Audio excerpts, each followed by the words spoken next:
Hi everybody, welcome to my news art journal watch along video. Today I'm making the page for the March challenge of the journal workshops, which is branching out. So I'm starting by sketching like a flower pot, but that will be eventually branching out with tree branches. So this will be a wooden pot that has what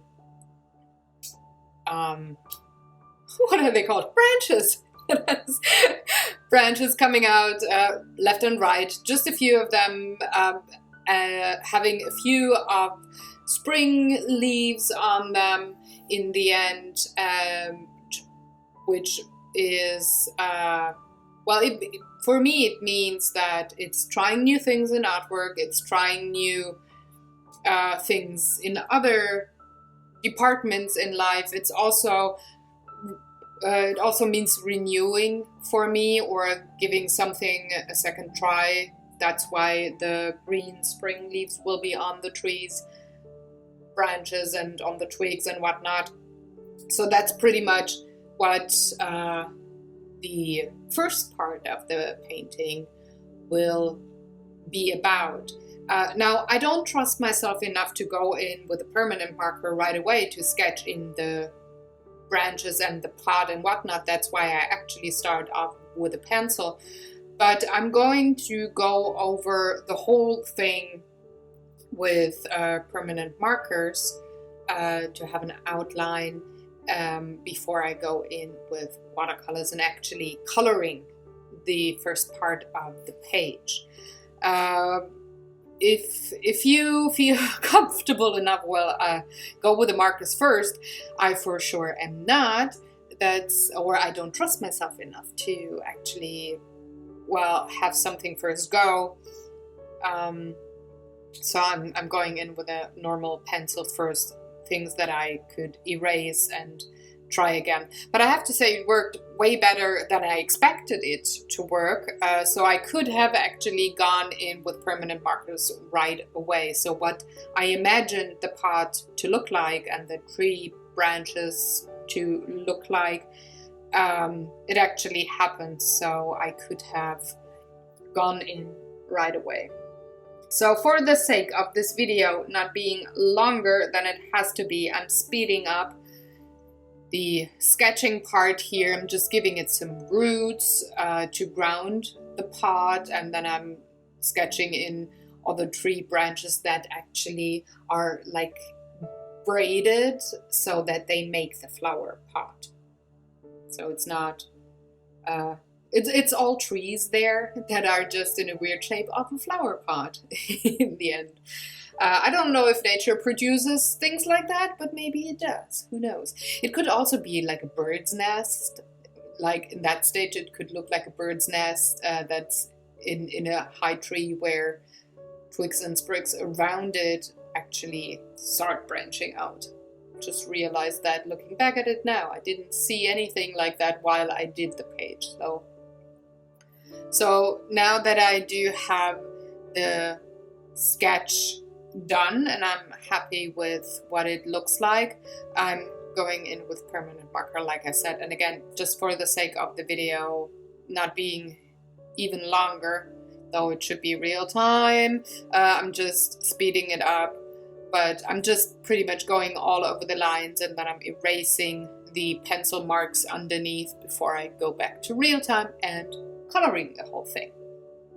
So here you see me erasing all of the lovely things, and I do have this very special eraser that is like Play-Doh. It has a very weird texture, and it doesn't leave behind any crumbs or anything when you erase something. So I really, really like this one. I gotta buy a new one because somewhere in there is some green from maybe pastels or whatnot. And once in a while I do have a green line on my paper, just like I do here. So maybe that's the sign to buy a new one, or get rid of the part that is making that green lines once in a while. I'm sorry if you hear that, but I gotta drink a bit of a hot tea while I voice over, because for one, it's freaking cold today in my studio and I don't know why. And also I have to keep my voice not getting raspy, so I have to have some hot liquid. I'm sorry if you hear that. So now that the prep work is done, I'm turning to my watercolors and I want to color the tree branching out part as well as a tiny bit of the background. The whole thing here is actually just the background / support part for the focal point that will come in way later. And I'm not gonna take it away yet, but I guess you saw in the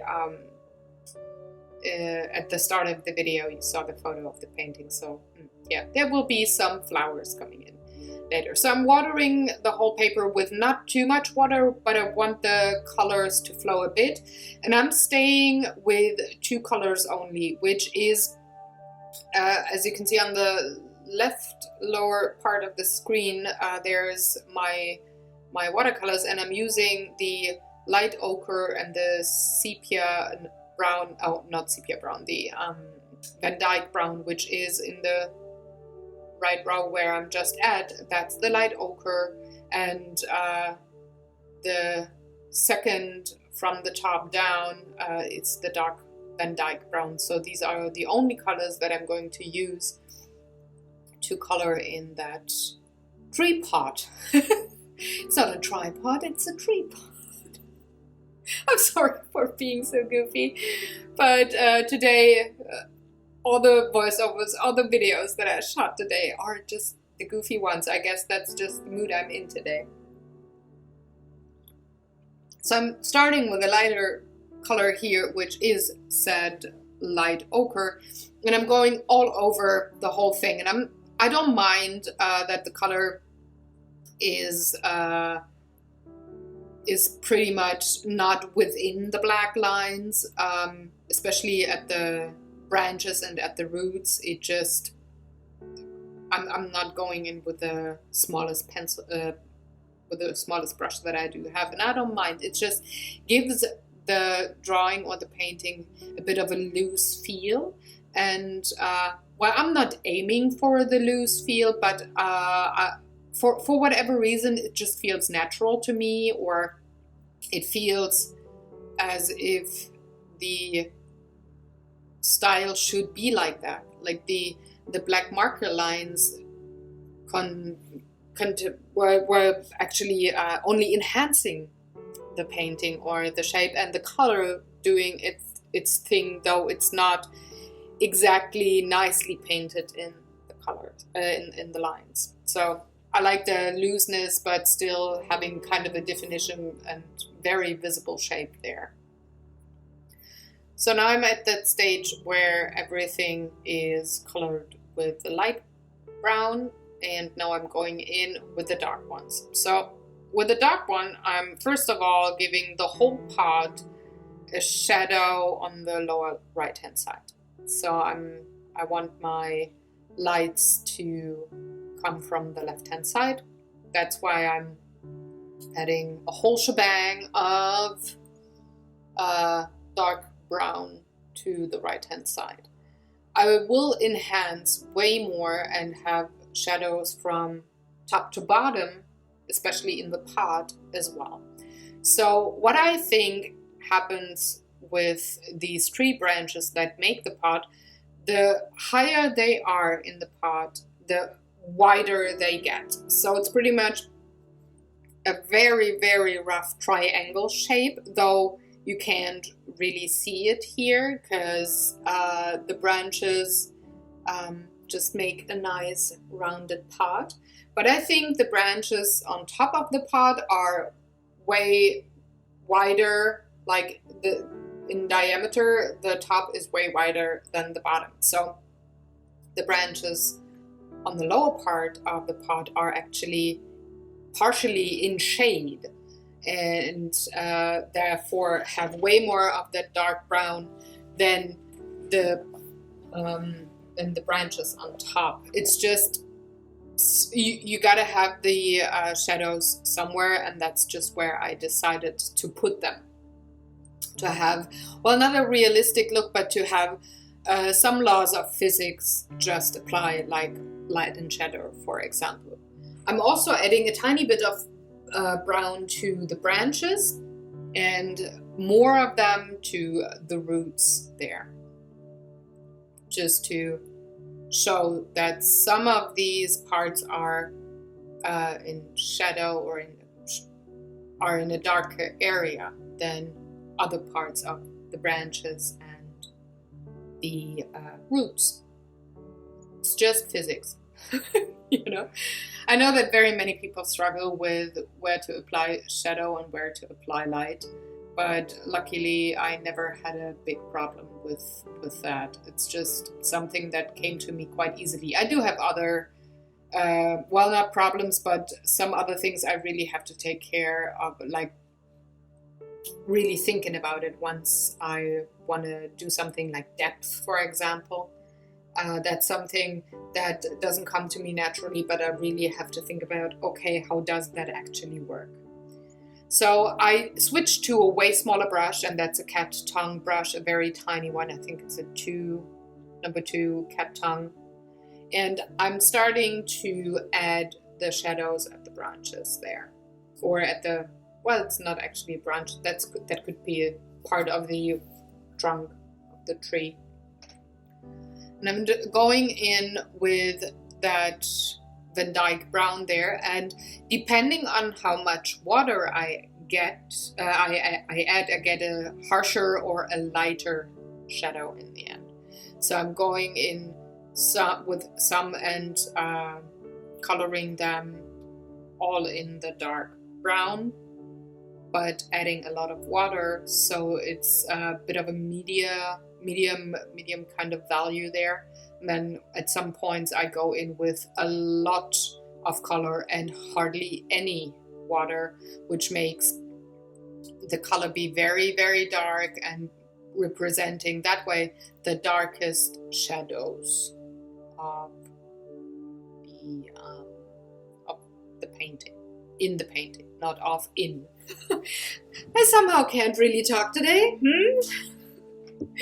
Should maybe be, well, I'm awake, but for some reason at one point I sometimes can talk really, really well, and sometimes I just can't. I use the wrong words, especially with in and at, over, under, next to, all these kind of words. Like the nouns are still okay, but I do have trouble with what are they called, prepositions and verbs sometimes. So yeah.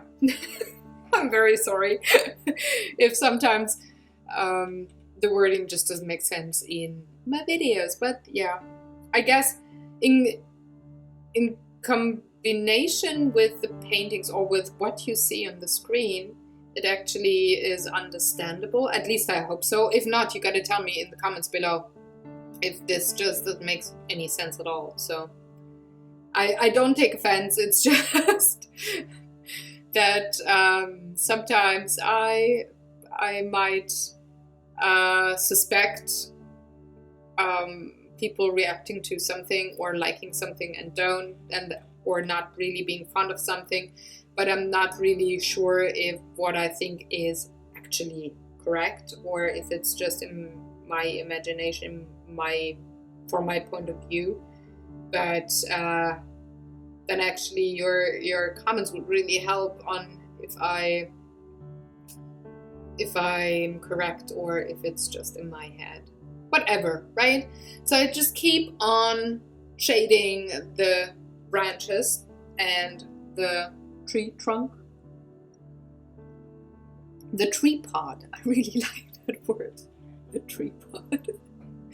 Oh gosh, I can make myself laugh. Wow. Anyways,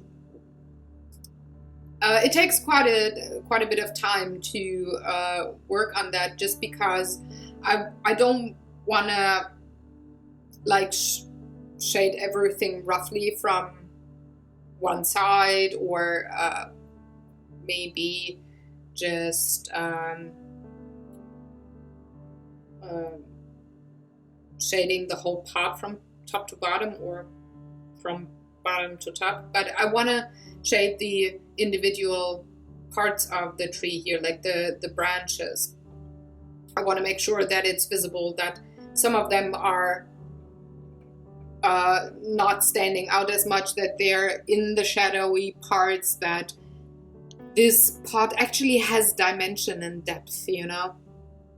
I want to make sure that this comes across, so I do take my time and work on every individual branch there, following it through the weaves of the pot, and shading every single part with either very dark ones, just like I did, or the medium ones, like the left-hand side trunks. They're the parts there of the branches that do branch out of the pot. They're way lighter in their shading.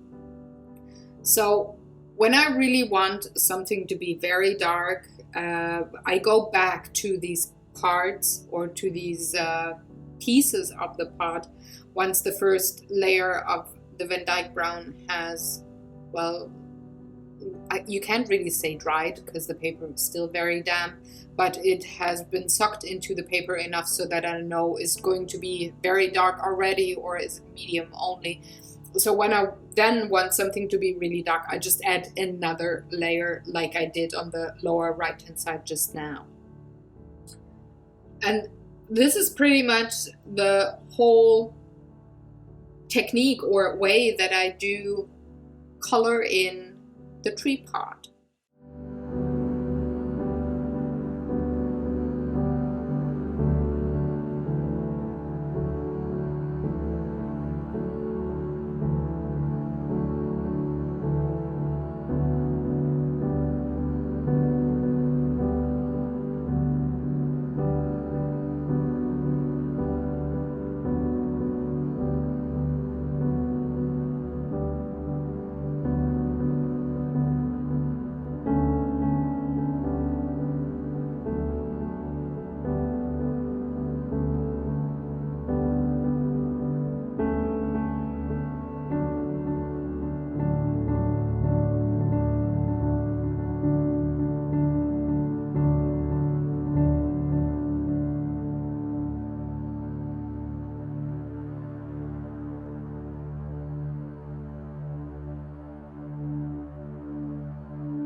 So now that I have the pot itself colored and I'm happy with all of the shading and whatnot, I work on the surroundings, like the background. And for that, I'm taking the warm green. It's like a sap green. And I take a bit of lemon yellow, which is a cooler yellow. So I'm starting with the cool yellow that I just added to my palette there, and well, mixed a tiny bit with the remains of, I think it looks like gray, what was there, to make the light part of the background, the grass.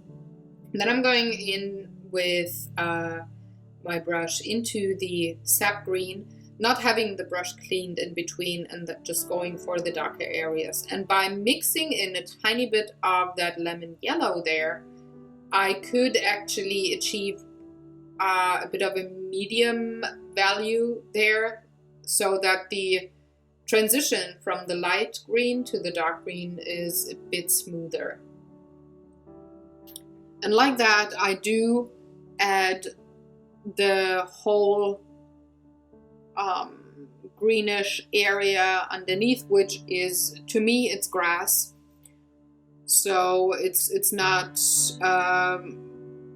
the surface in the woods where you do have leaves and needles of the trees there, but it's actually just maybe in a garden where you could find this kind of a tree pot.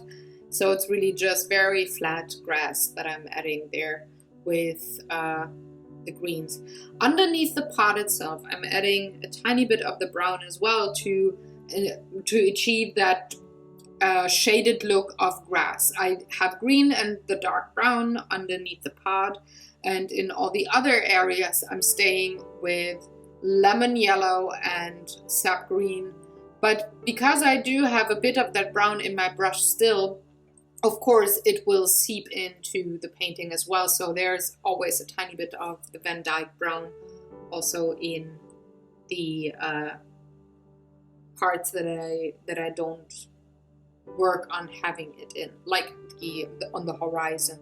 I don't need the brown in there, but it will be in there just because I didn't clean my brush. So it looks way more natural to me like that if you have colors mixed into your brush that are already in other parts of the painting. So now that I'm happy with the grass, it's time to add the leaves, and I'm starting off with lemon yellow, but I don't have a clean brush. There's a tiny bit of green and brown in there, so the leaves actually look way more green than they should actually be with only using lemon yellow. But they look like light green just because I do have remains of green and brown in my brush.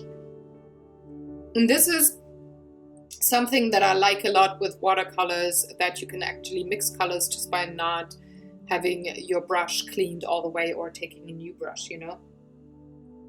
So I'm adding a tiny bit of the dark sap green on the bottom of the leaves, just to, well, show that these are not blossoms of any kinds of flowers on the tree, but that they're actually leaves, that we're in springtime for sure, but that the tree pot will be dark green on the branched out bits and pieces in few weeks, you know. So I'm adding a bit of that dark green there just to give that impression. When I got the idea of making a tree pot for the branching out theme, I was actually thinking about maybe I should have like a tiny rose colored petals on the trees, like a cherry trees or something. But in the end I didn't go for it, because I think the amount of the tree branches that branch out of the pot is enough already. I don't need anything else to be colorful and vibrant, because again, this is just the background. This is not the focal point of the painting. So I didn't go with any kinds of flowers there.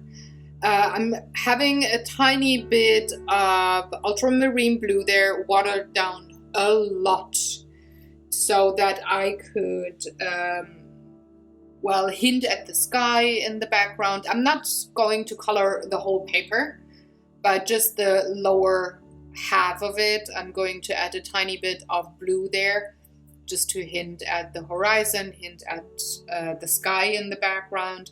But the upper parts will be just white, because I'm going to add something there, my focal point to be exact. And I think it would work not as well with a colored background. I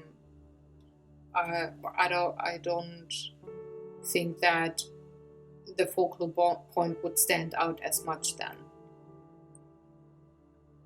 So I'm just adding enough of blue until I'm happy with how much is on the paper. And then I'm drying the whole painting off with my hairdryer, because I'm impatient and I want to go on. So I did go through my whole stack of papers, and I took a few that bits and pieces, like scraps of pattern paper that I want to work with.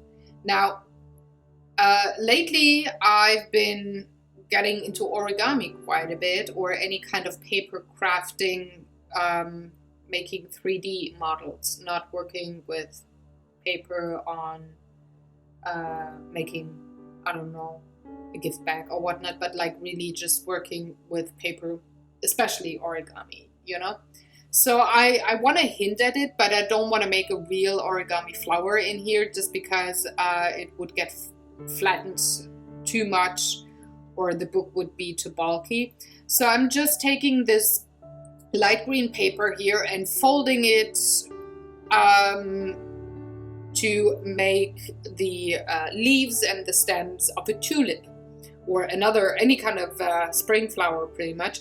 And this is not a pattern, like this is how you fold it, but this is just what I thought would be a nice way to fold the paper, to just make it look skinny in one part and more wider, having more depth in others, and just producing leaves there. For the stem, it's pretty simple. I just make the whole strip of paper skinnier, and then I'm giving one part a bit of an angle where the blossom of the flower will actually be, just cutting it to the size that I needed lengthwise. That's that. It's nothing fancy, it's just something that represents that I really like working with paper in origami, and that I did my spring decorations like that, and the birthday gift for my mother-in-law, and that my mom ordered some, my sister-in-law ordered some as gifts for other people that do have birthdays in March and things like that. So I worked a lot with origami over the last couple of weeks, and if you haven't already, check out the Instagram. You can see a few of the work in progress folding kind of things there. So now I'm getting to the blossom. At first I thought I'd go for a tulip. That's why I do have this pointy bit of the flower up there already. But in the end, I'm not gonna use that particular part. I'm going for the cutting petals instead, like I did with the dark purple paper here. And I'm just going to paper piece until I do have a blossom there.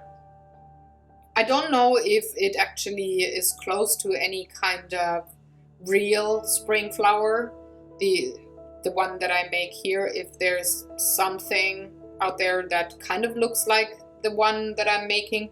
But you know, I'm not aiming for any real flower. My favorite spring flower is a tulip.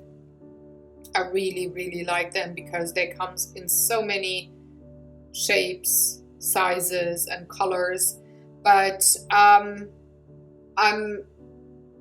don't have to create a real tulip in this particular art journal page here. I just need to have this spring feeling, and I want to make sure that the branching out to paper, pattern paper, and doing origami, doing paper crafts comes through, because this is pretty much my branching out art wise, is that I'm actually very much into paper piecing, paper crafting, origami, kirigami, all that stuff lately, and that I really enjoy using material that I usually use on gift bags and greeting cards only, like pattern papers, or that I use in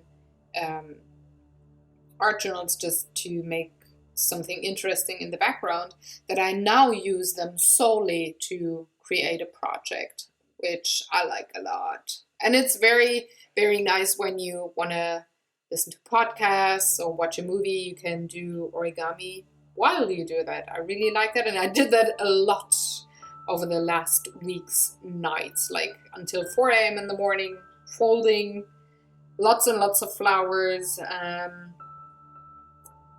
getting all the gifts and orders ready in time.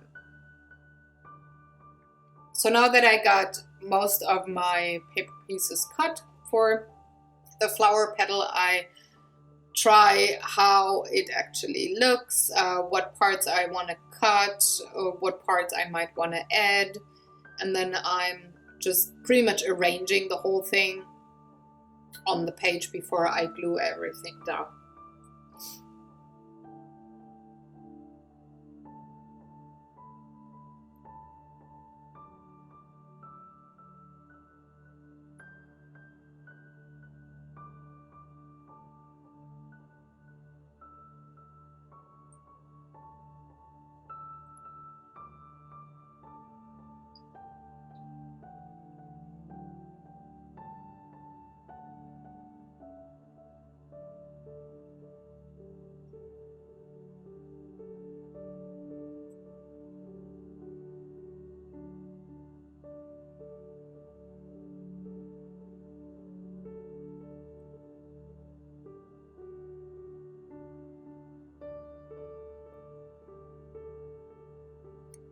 So I'm using super glue to glue everything down, just because I don't have the patience to wait for normal craft glue to dry on this one. And also the one that I use doesn't have the fine tip that could just work easily with the size of paper that I use here and not seep out on the edges, which I wanted to prevent on that particular page here. So super glue it is, although it's like going way overboard with the strength, but it just works very nicely for me here. I just can have a tiny drop there and it definitely stays in the journal forever, and it dries within half a second. So I can work quite fast on the paper piecing, not paper piecing, on the paper piecing here. So with the petals, I don't glue down the tops. I actually curl them in a few seconds there to make the flower look kind of 3D. And I'm just going from the middle petal to the outer ones, building the flower there. And by using two kinds of colors, I think it just gives a tiny bit of depth anyways. So though the paper flower could look really flat in comparison to the tree part, it actually has a certain amount of depth just by using two different kinds of papers and by curling the petals. In the end, the flower will look a bit flat. It will definitely stand out and not have as much depth as the pot itself. But then again, this is my focal point, so it should stand out. I want it to stand out, but I also want it to not look too much two-dimensional only. You know what I mean? Finding the balance between the two different parts of the painting, depth-wise and style-wise, is kind of difficult for me sometimes. I want things to stand out, but I also want them to look nice together. So that's something that I really have to think about when it comes to working in different kinds of layers with different kinds of media in the art journals. And usually it's when I use the same medium in the focal point and in the background, it's way easier than it is with this particular page here, where I use watercolors in the background and paper on the focal point. So in the end, you will see me try to mesh the things together a bit by using the permanent marker that I also used on the pot, but it only brings together the different kind of layers so much. So you will definitely see that the flower will definitely look kind of 2D in the end in comparison to the background, but I think it is way more put together and works together way more by adding the permanent marker than it does without. And just when I do have the flower ready, but I don't have the permanent marker all around it yet, just take a look and see if you see the same kind of difference, or if it does make the same kind of difference to you as it does for me at that point. So my flower is almost ready. I just need the lower part for it, and then I can already go on to the next part, but I needed a bit more help to glue down the leaf here. And then I decided to add the purple paper for the bottom, and to make a round shape that, that kind of a round shape that you have with tulips, for example, at the bottom. Just wanted to have that and not have a straight line, because no flower has that. Not any flower that I know, at least. There might be some out there. I don't know all the flowers in the world, but I don't remember any kind of a flower having a straight bottom. So there's the last piece for the flower. I'm just going to glue it down. By the way, I really like those pattern papers there, and I got them on Amazon. There's a pack of, I don't know how many sheets, 20 maybe. You have them as cardstock and as normal paper, and you also have papers in there that are the same color scheme but don't have any patterns on them. And I do have them for yellow, red, pink, green, blue, and brown.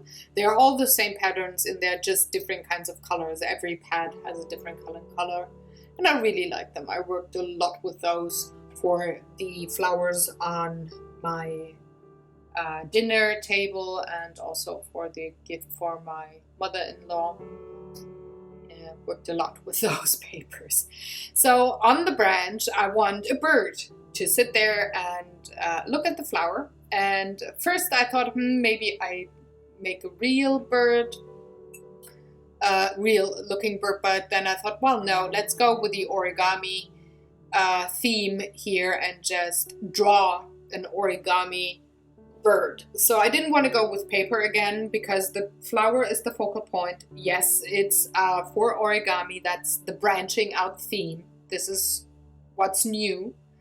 But I wanted there to be kind of a middle section. So the watercolor tree pot is the background, the flower is the focal point, but I wanted something topic-wise to be in the middle, which is the bird, but by not using paper on it, but actually drawing it, I thought it would kind of marry the both layers together, you know?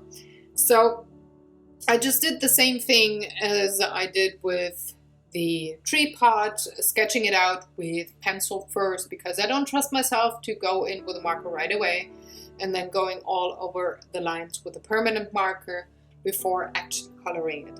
So I didn't want to go with watercolors because that was the background, you know, the bird is actually the second layer. So I decided that I'd go with colored pencils because I could control them very well on that tiny piece on the painting. I didn't want to go with ink or pastels or Copic markers was also a thought, but the area is too small to actually blend several shades of any kind of color nicely. So I thought I'd go with colored pencils. And the next thing I had to think about was the color. I didn't want to go with purple because that was the focal point, but I wanted to have a bright color to stand out enough. So I chose yellow and a cool yellow and a warm yellow to do the bird.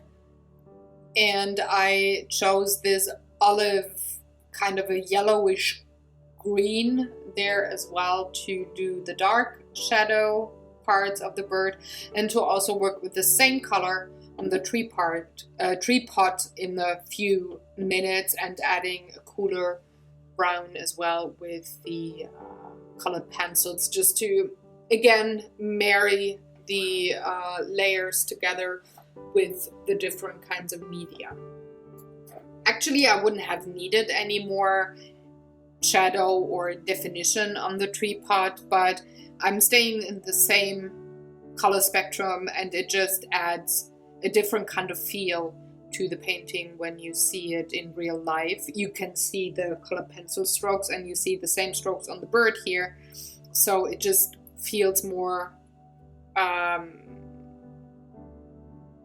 homogeneous, maybe. That's, it's not the right word, but you know what I mean there. It just repetition feels natural, you know, and it does that with colors, and it also does that with different kinds of media. So that's why I'm using the colored pencils on top of the watercolors as well. So that pretty much sums up the page for this week. I'm just adding a tiny bit of permanent marker around the flower, as I already said, and then with for that I'm using a black permanent marker, and with a white permanent marker I'm going to write the name of the page, the branching out, on the tree pot, and also adding the date, and then I'm pretty much done with this week's page already. So while you see me finish up the page, I just wanted to say thank you for watching along. I hope you enjoyed and maybe got some inspiration or just some ideas, or just a look into my brain on how I work, what I think when it comes to making weird Argilla pages. Also, I would very much appreciate if you liked this video or shared it with a friend or a fellow artist or somebody that you'd say, oh, she or he should see that video. I would very, very much appreciate that. Also, if you haven't already, why not subscribe to the channel? I do have lots and lots of art videos for you, cooking videos and board game videos every day of the week to keep you entertained. And I will see you with a Tiny Tuesday video tomorrow, and with a cooking video on Wednesday. I hope. So have a very good day. If you have a free minute, go create. It's really a lovely thing to calm your brain and just do something nice for yourself. If you have any questions, any comments, please let me know in the comment section below. And if you're curious and want to check out my Instagram for work in progress photos, go ahead. I would very much like and appreciate that. And I will see you very, very soon on the next video. Have a very good one. Bye bye.